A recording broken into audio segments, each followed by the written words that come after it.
Abuukar Cawaale Qaadiid oo maalmihii ugu dambeeyayba ololaha la dagaalanka qaadka ka waday qaybo ka mid ah magaalada Qardho ayaa ugu dambeyn maanta la kulmay qaybaha kala duwan ee shacabka iyo mas'uuliyiinta heer gobol iyo kuwa heer degmo.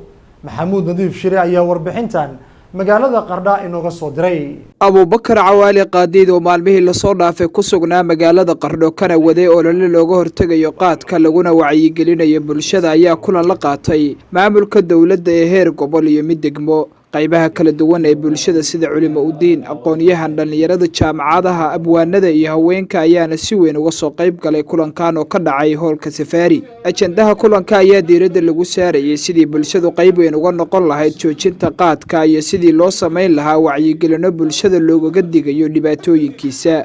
Abuukar Cawaale Qaadiid oo ugu horeyntii goobta ka hadlay waxa uu shacabka Qardho kula dardaarmay in gunta dhiisha ay iskaga dhigaan sidii aafadaas ummadda looga hanoonin lahaa. waxa uu ka sheekeeyay dadaalada uu wado iyo halka uu ka soo bilaabay. waxa uu Ilaah uga bariyay dadka ku mashquulsan qaadka in uu soo hadeeyo tallaabooyin realistic ah jira.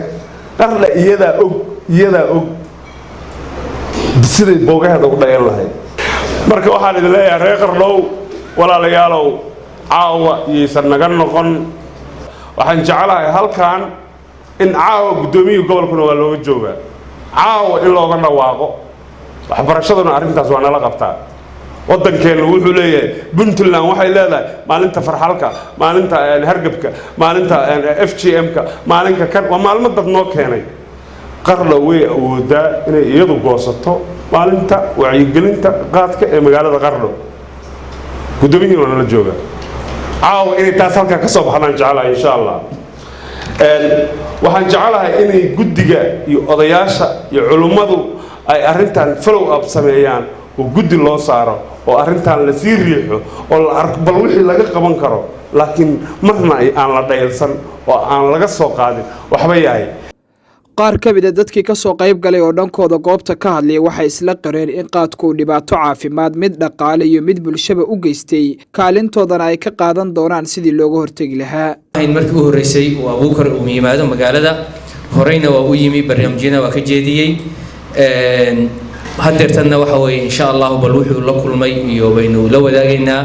aad iyo aad baan u bogaadinaynaa shaqada qaran uu hayo Abuukar وزير الدولة وزارة العدالة ورنتي أي تهي أرك أو كور رأيه ولكن أبوكر عوالة أي تشغلي CEO وهي وزارة الله إدبضي وحاول وفرصة قالية وحان إن شاء الله تعالى أرجينا إياه ولا لها برنامج كسوق قاطي iyo marti sharafta dhamaan waxa uu rajeenayaa khayr iyo wanaag iyo ka faa'iideysi. dadku waxay ku andacoodaan yiraahdaan qoysas baa laga biilaa xabrasha laga bixiyaa kuriima laga helaa oo waxaad u wanaagsan waxa laga sheekeynayo idil laakiin waxa aad u wanaagsan waxa kale oo wanaagsan oo deegaanka laga shaqeysan karo waa ka badan qudaarta ka mid ah iyo sumcadii muxuu buura kala booday mahadiyo muxuu ku riday mushkilad istaba joogta muxuu dayacay hooyo iyo ubad Ilaahay maamusay markay dooduhu dhaceen muxuu taqarrar soo jiiday qofka qaadka cuna waa qof iska qaadan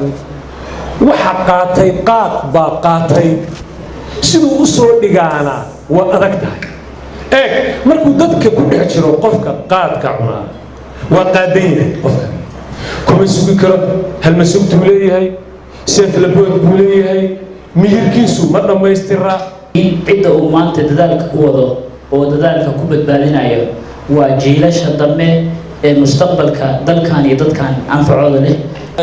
qaadku markuu ugu horeysa qofka caafimaadkiisa minadiisa maskaxdiisa maalkiisa xataa wuxuu la haraa qof ahaantiisa wuxuu geeyaa meel uu joogin buu hoos ugu dhigaa wuxuu gaarsiiyaa qof aan la ladahayn inuu la noqdo.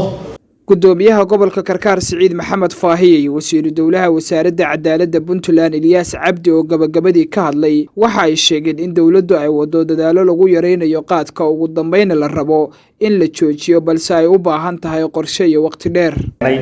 muhiimadda laga hadlayaa waxa weeye qaadka Cawaale oo inoo keenay Abuukar Cawaale waxaan u maleynayaa wuxuu ka soo jeedaa qoys Soomaaliya taariikh ku leesan fahamsanahay ninkii calaga Soomaalida alifay oo intii caawa dhan waxaynu ka sheekeynay dhibaatada qaadku leeyahay iyo waxyeelada uu ummadda ku hayo waxay u baahan tahay marka in ficil loo bedelo. dowladda Puntland runtii dadaal badan bay hadda arrinta uga jirtaa. xeerarka wasaaraddu hadda gacanta ay ku hayso xeer kamid ah xeerka kufsiga qaadkuna inuu qayb ka yahay waa barnaamijka hadda gacanta aanu ku hayno oo aanu ka diyaarinayno mujtamacan oo aanu rabnay inaan u soo bandhigno baarlamaankana aan horgeyn doono. runtii waxaan doonaynaa arrintaas mujtamaca reer Puntland inay qayb ka noqdaan in qaadka yareeyo. haddii la yareeyana in la joojiyo marka dambe. maxamuud nadiif shire Somali Cable TV Qardho.